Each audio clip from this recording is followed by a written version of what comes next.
Welcome guys, this is Sina. Welcome to Machine Learning Mindset. In this tutorial I'm going to talk about TensorFlow graphs, which is a very important concept in TensorFlow. So if I make a code of TensorFlow, the graphs are data structures that contain a set of TF operations.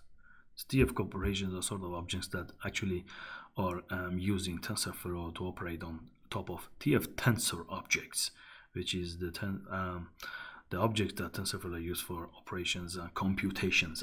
In a previous video we talked about TensorFlow tensors. So in general, the graphs makes it the computations faster, because you don't have to get to the overhead of switching between TensorFlow and Python. This concept is rather advanced. However, it makes it hard for debugging because this is not sort of very Pythonic. And that was the most complaints people have about TensorFlow previously, that PyTorch is much easier because TensorFlow has, static graphs and you can really debug. It's very hard. It's not really Pythonic. But after 2.0 release of TensorFlow, which was a revolution in the TensorFlow domain, TensorFlow by default enabled that you can use its the actually operations eagerly. So that means you can run operations on Python and then send some operations actually to the graphs as well.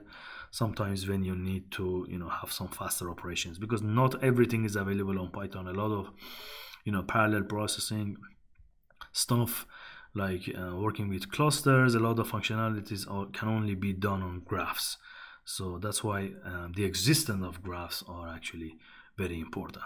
But let's go ahead and get started and show you some examples which shows the difference between using eager operation, which is Pythonic, and we were working on the graphs, which is some sort of static data structure. Let's go ahead and get started.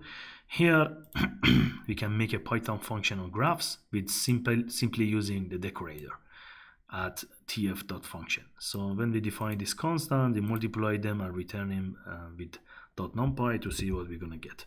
So here's the result we are going to get. Just actually the matrix multiplication of the two metrics, and this is done on the graph. Now let's have a function that is not on the graph. Same thing applies. We can simply use the same operations but without the function being on the graph, and this is going to be an eagerly run of the function, and we can simply debug it, and it's more Pythonic. So in general, working on graphs speed up the computations. Let's just see some examples. Here is a model. The first model is a shallow model. In future tutorials we're going to talk about TensorFlow models, and you can see, I share you the links here. You can see the TensorFlow models that are defined here. It's a comprehensive tutorial by TensorFlow, but it's rather advanced, sometimes complicated, so I just make it simple for you here. So it's a shallow model that we define here, and we have a deep model which much more number of neurons for layers and is much more heavy for computations.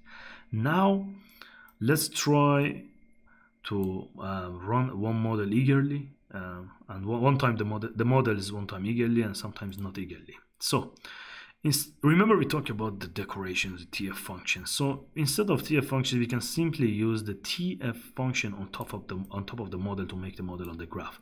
So this instance is eagerly because we've not used TF function, and this instance is on the graph. Same for the deep models. So then we have an input, and we try to run each models with eager and on the graph multiple times to see what we're gonna get. So here's the results. As you can see, for the shallow model, eager executions has like 3 times more. It's much slower than the actually working on graph base, but here the difference is not that much. On the deep models still is 6 seconds, which is not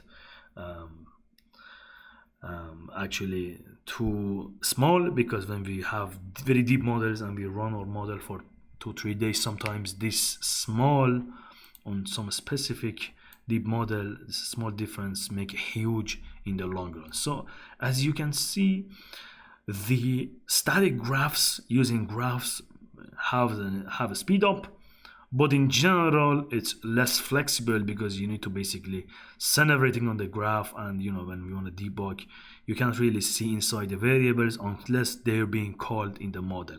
So that was a general overview of graphs and eager executions. I hope you enjoyed it, and this gave you a general overview of what is happening inside, how you can take functions on graphs. Some functions does not work without, unless you put them on graphs, so it is necessary that you must use tier functions sometimes. Okay. Feel free to comment below if you have any questions or point of view. Thank you so much for your attention.